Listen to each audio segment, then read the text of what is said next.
Bienvenidos a Análisis Parálisis. ¿Qué pasa, dragoneros? ¿Cómo va esa vida? Aquí seguimos, como cada semana, con vosotros en nuestro programa Dungeons & Dragons. Bueno, pues dedicamos un tercer capítulo a la creación de personaje. Ya habéis visto que hemos hecho una introducción más general a lo que sería la creación de un personaje, rapidita. Un programa un poquito más denso con los pormenores. Pensad siempre que un personaje, una vez tengáis la mecánica, lo vais a estar haciendo en 5 minutos, de verdad, no os va a llevar más. Con el manual al lado vais pum, pum, pum, y lo vais a hacer muy rápido. Y ahora quisiera seguir dándoos un poco de profundidad o de consejos para crear esos personajes más ricos, más únicos, ¿no? más divertidos de jugar cada vez, e incluso os voy a proponer un par de reglas que no están en el manual, que hemos robado de otros juegos y de la experiencia, que creo que os pueden ayudar a cada vez hacer personajes distintos, ¿no? Al final, el juego de rol en buena parte es divertido porque nos obliga a salir de nuestra zona de confort, ¿no? Bueno, ya insinuaba en el primer programa que hay una manera de definir el personaje en su relación con el mundo, ¿no? Bueno, básicamente uno tiene una concepción de sí mismo, tiene una concepción de los demás, y los demás tienen una concepción de nosotros, ¿no? No hay una persona completa hasta que no haya al menos otro individuo sirviendo de magnitud, ¿no? Entonces, la relación de nuestro personaje con el mundo es importante comprenderla para poder intervenir bien en el personaje.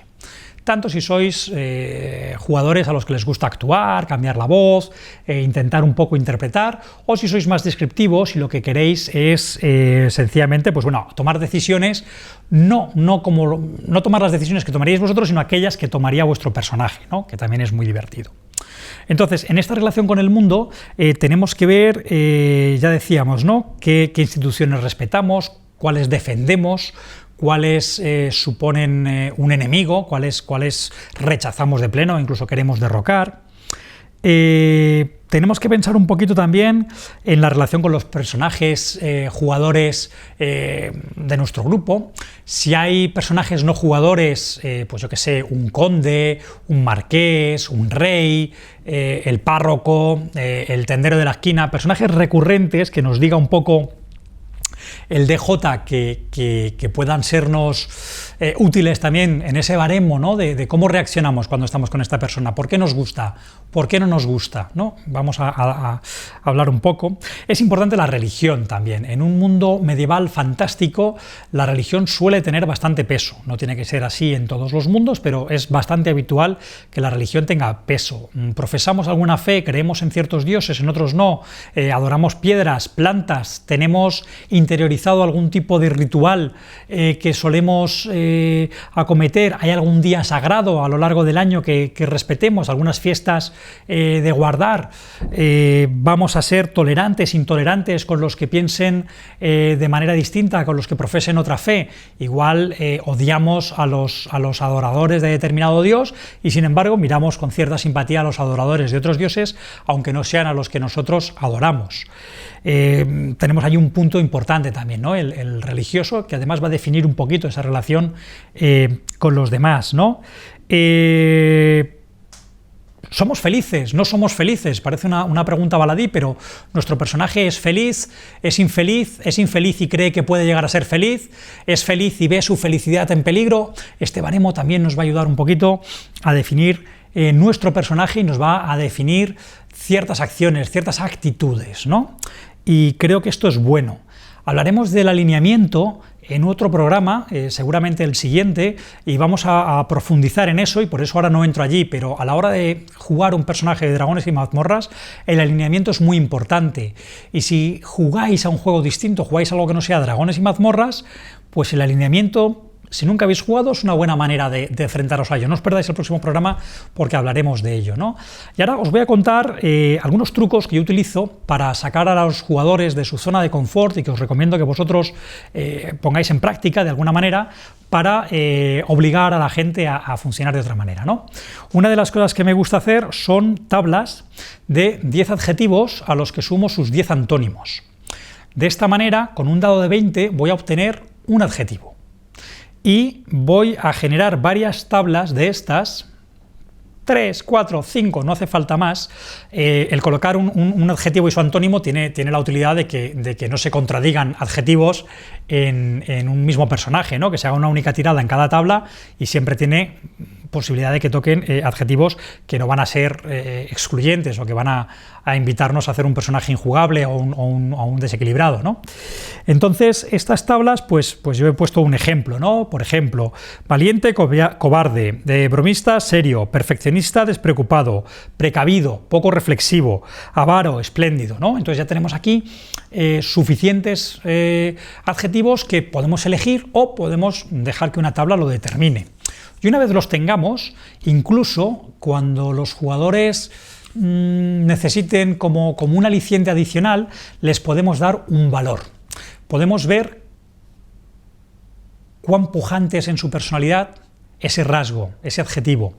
Mi método favorito, lanzar 3 dados de 3 caras, es decir, dados de 1 a 6, cuyo resultado dividimos a la mitad, redondeando hacia arriba, es decir, 1, 2 equivale a 1, 3 y 4 equivale a 2, 5 y 6 equivale a 3, 3 de 3, lo sumamos y ese es el valor. Entonces, siempre que una situación haga salir a la superficie o suene la alarma de que determinado rasgo puede jugarnos una mala pasada o una buena pasada, el DJ, el Dungeon Master, el director de juego, el guardián, el árbitro en definitiva, puede decidir que se impone un chequeo. Lanzamos un dado de 20 caras, sumamos el valor que tenga ese rasgo y siempre que supone, por ejemplo, el número 20, ese rasgo entra en juego. De esta manera, por ejemplo, un personaje que sea impulsivo, ante una situación en la que una persona está en peligro, no tiene tiempo de plantear una situación táctica, ¿no? Vamos a suponer que lanzamos 3 dados de 6 caras, obtenemos un resultado de 6, que está bien, y lanzamos un de 20. Cuando en ese de 20 obtengamos un resultado de 14 o más, el personaje actuará de manera impulsiva. El jugador pierde un poquito de control, ¿de acuerdo? Pero a cambio ganamos un rasgo vivo, ganamos la posibilidad de que el personaje sea el que realmente lleve la rienda de la situación. ¿Vale? Es un mecanismo muy sencillo que va a invitar a vuestros jugadores, os va a invitar a vosotros mismos a salir de esa zona de confort, ¿no? Esto nos puede llevar también a tener un defecto serio, un hábito, una dependencia, un rasgo muy pronunciado negativo que va a terminar de redondear nuestro personaje. Si nuestro personaje es demasiado bueno, pierde credibilidad y pierde interés. Todos los personajes tienen algún defectillo, alguna desventaja. Veíamos incluso cómo generando un personaje en Dragones y Mazmorras tenemos flaws, tenemos esas desventajas que iban en nuestra contra. Podemos también darles este valor numérico y permitir que sea un dado de 20 el que se imponga, ¿no? Habrá jugadores que no tengan dificultad en interpretar el personaje y se metan rápidamente y este mecanismo no sea necesario. Pero, insisto, es una cosa fácil, es una cosa que todo el mundo entiende, va de la mano del reglamento de Dragones y Mazmorras de 20 más modificador contra una dificultad y nos puede ayudar a generar, ¿no? una manera de funcionar. Os recuerdo que un mecanismo en Dragones y Mazmorras es la inspiración. La inspiración es una regla que lo que permite es que un jugador tenga ventaja en una situación en la que normalmente no la tendría, o en una situación en la que tendría desventaja, tenemos una tirada normal, tenemos un de 20 en lugar de 2 de 20 y elegir el más bajo, ¿no? Entonces, podemos gratificar con inspiración a los jugadores que sin necesidad de hacer chequeos, sin necesidad de forzarles, se guían por estos adjetivos.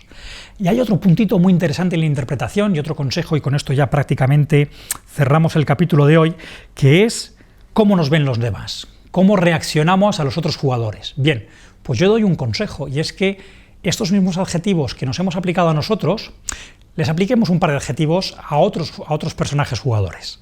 Es decir, tenemos la idea preconcebida de que otro personaje tiene determinados adjetivos, los tenga o no, y es tan curioso lo que estamos promoviendo que se puede dar que un personaje sea muy generoso y sin embargo nosotros tengamos la percepción de que sea un poco tacaño, porque así nos lo ha dado la tabla. Eso genera juego, eso genera que haya evolución del personaje con el tiempo y el quehacer, el día a día del otro personaje nos demuestra que estábamos equivocados y sin embargo en los primeros contactos hemos estado allí un poquito tratándolo de una manera injusta. No ha de ser algo lesivo, no ha de ser algo que que genere mal rollo o que dificulte el avance de la historia, pero nos va a permitir afinar un poquito en ese personaje nuestro, darle un poquito más de peso y que la relación con otros personajes pues no sea tan evidente, sea un poquito más divertida, ¿no? Más entrañable, si queréis, e incluso podéis recordar, ¿te acuerdas cuando yo pensé que tú eras un mujeriego empedernido y sin embargo, pues no, eres un tío súper fiel y súper majete? Pues ya está, ¿no? Yo creo que eso le da riqueza, le da profundidad a todos los jugadores con un mecanismo súper sencillo. Y hasta aquí el Milano Consejo de la semana, chicos. A rolear. Si te ha gustado el vídeo, dale un me gusta y recuerda suscribirte al canal para enterarte de todas las novedades.